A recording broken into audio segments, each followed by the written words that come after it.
In this fall's election, Charlene and I will be voting for a different representative to our state legislature than we did in the last election. In fact, we'll be in a different district than we were in the last election. The thing is, we haven't moved. How did this happen?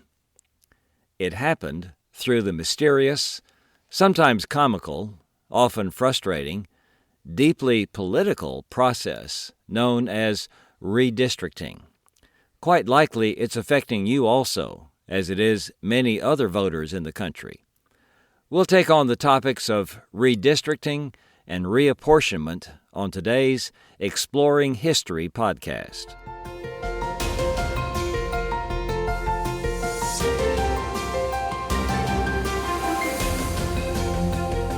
Welcome to Exploring History with Ray Notgrass, a production of Notgrass History.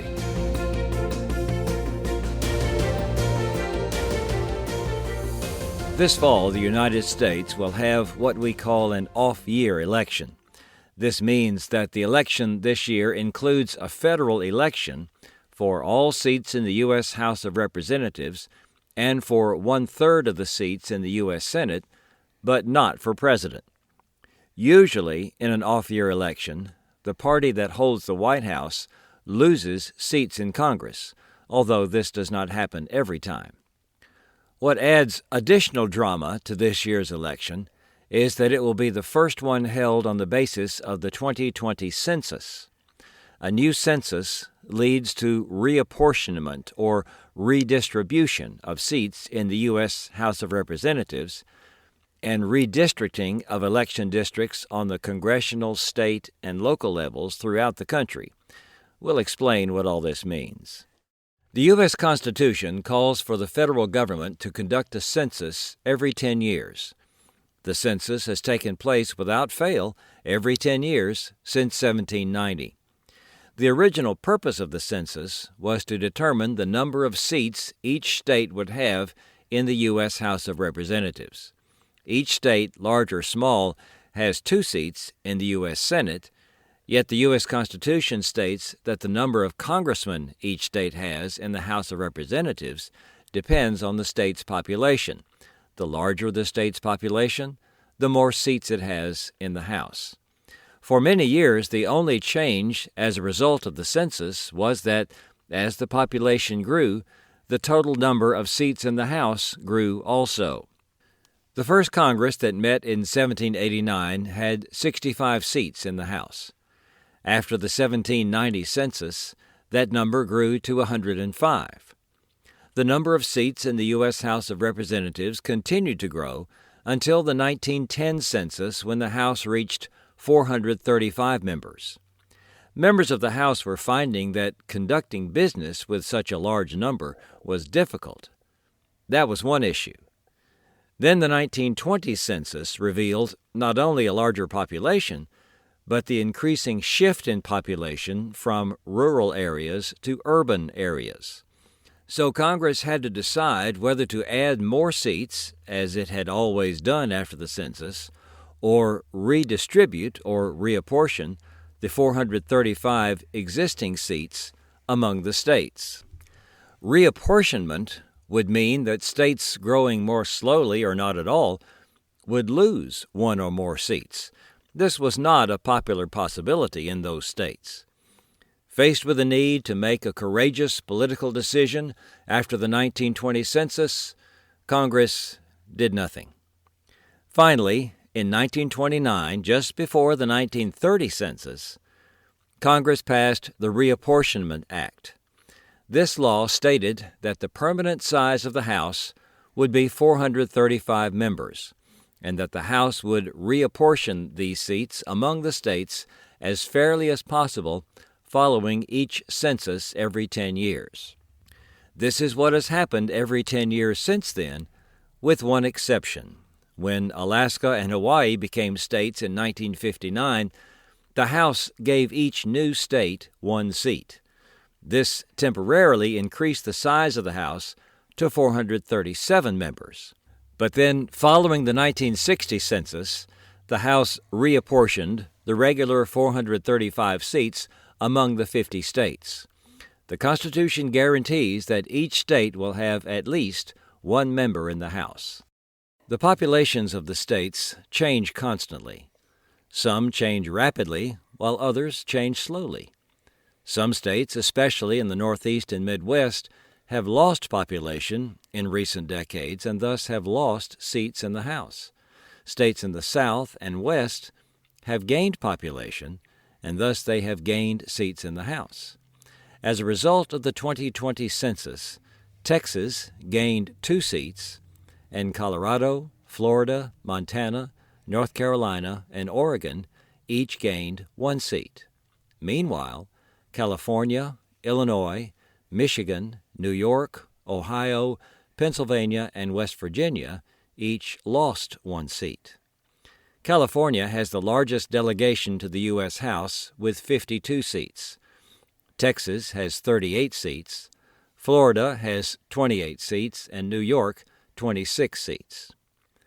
Reapportionment changes take effect in the congressional elections 2 years after the census, so the changes revealed in the 2020 census take effect in this year's congressional elections. But wait, the story doesn't end quite this simply.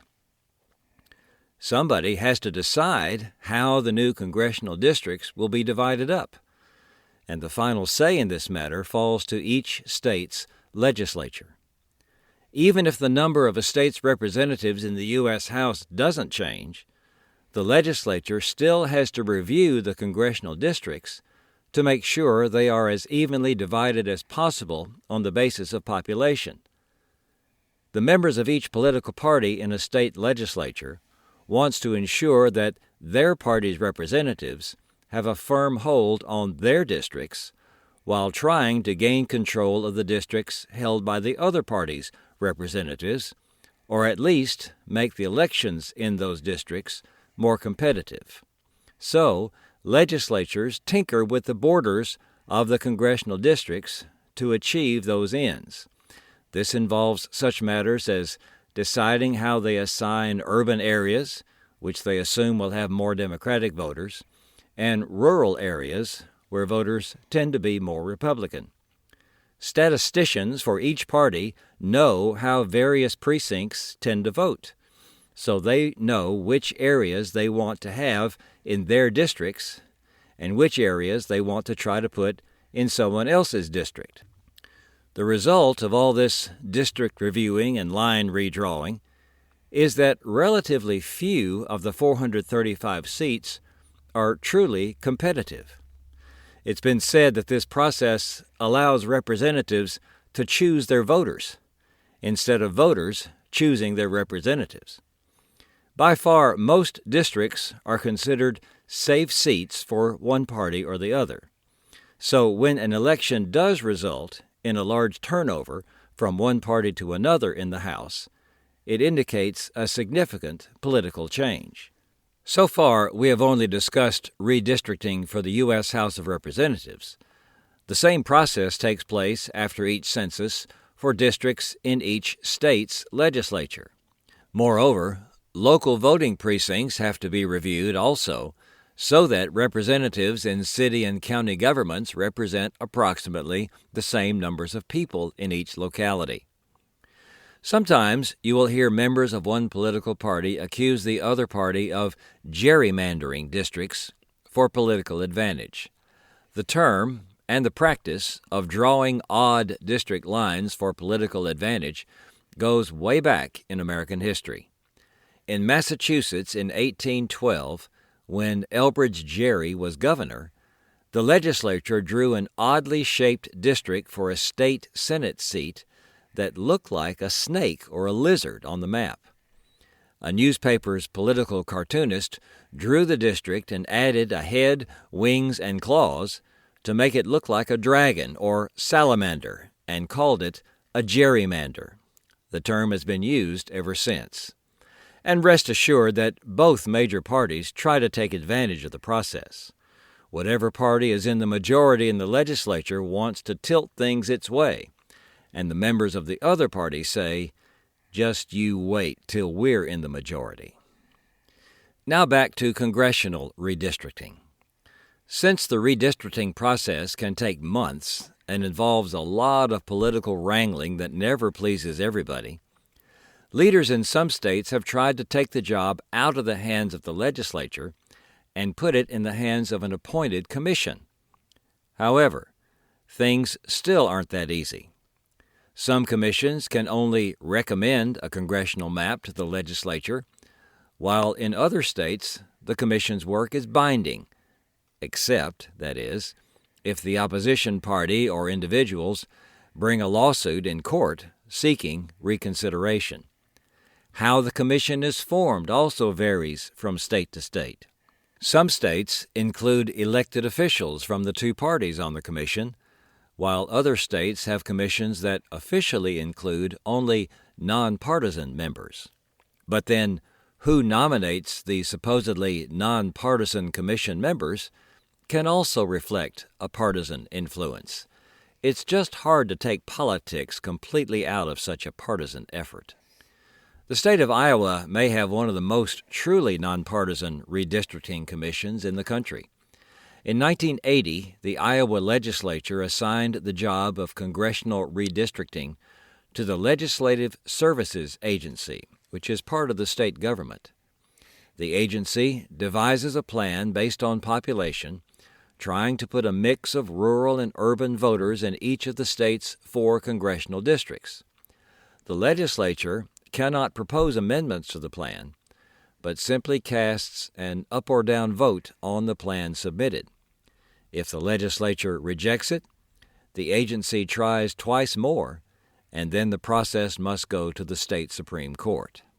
Congress and the courts have established guidelines that states must follow in drawing congressional districts.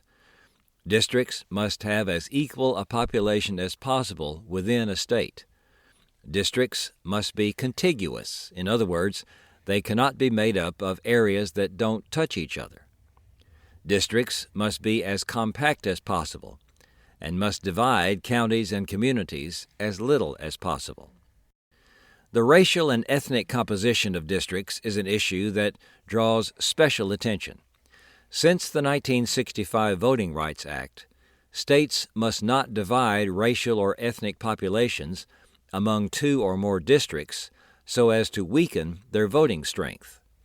Sometimes, housing patterns or gerrymandering create what are called majority-minority districts, districts in which an ethnic minority in the state has a majority of voters in the district.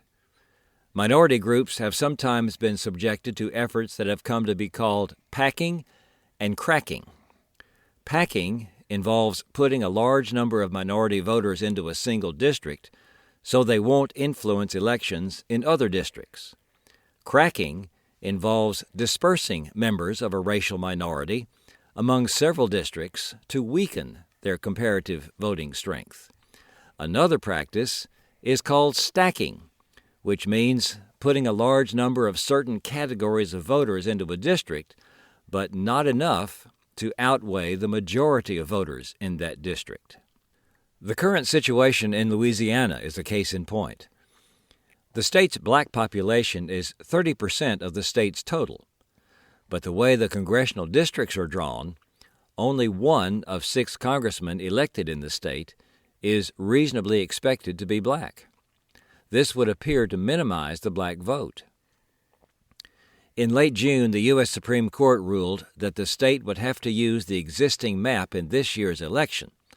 Further wrangling over the district maps in Louisiana and Alabama, which has also been the subject of lawsuits, will have to wait until after this year's election.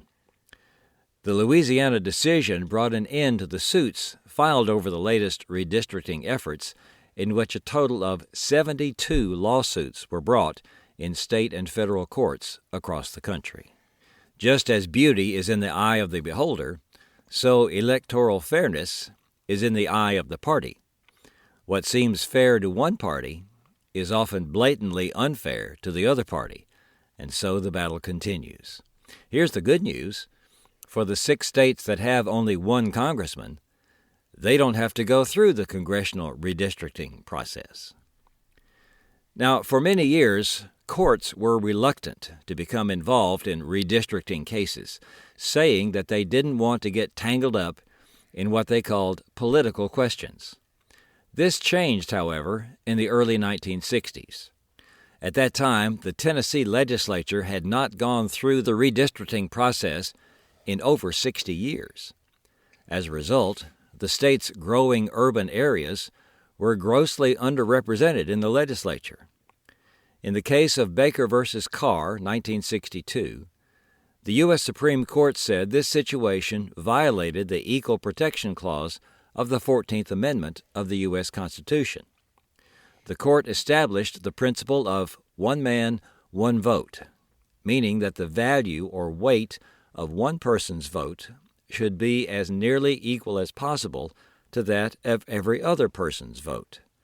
That had not been the case when states did not engage in redistricting after each census. 2 years later, in 1964, the Supreme Court ruled in a similar way in Westbury v. Sanders, a case that involved congressional districts in Georgia that had not been redrawn in 30 years.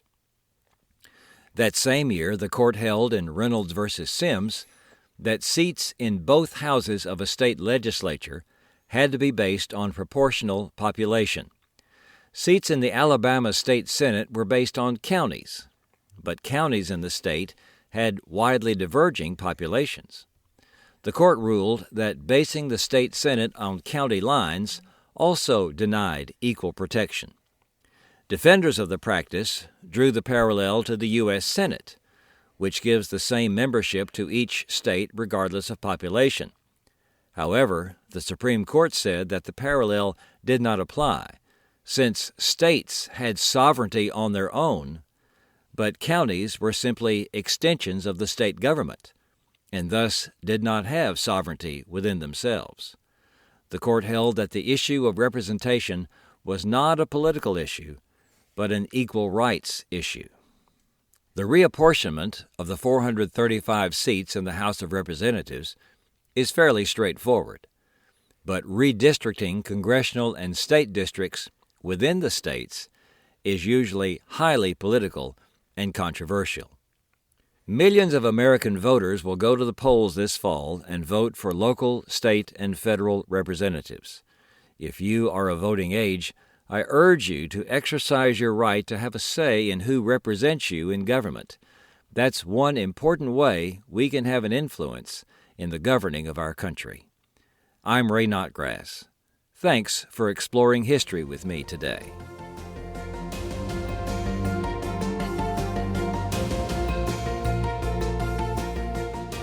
This has been Exploring History with Ray Notgrass, a production of Notgrass History. Be sure to subscribe to the podcast in your favorite podcast app, and please leave a rating and review so that we can reach more people with our episodes. If you want to learn about new homeschool resources and opportunities from Notgrass History, you can sign up for our email newsletter at exploringhistorypodcast.com. This program was produced by me, Titus Anderson. Thanks for listening.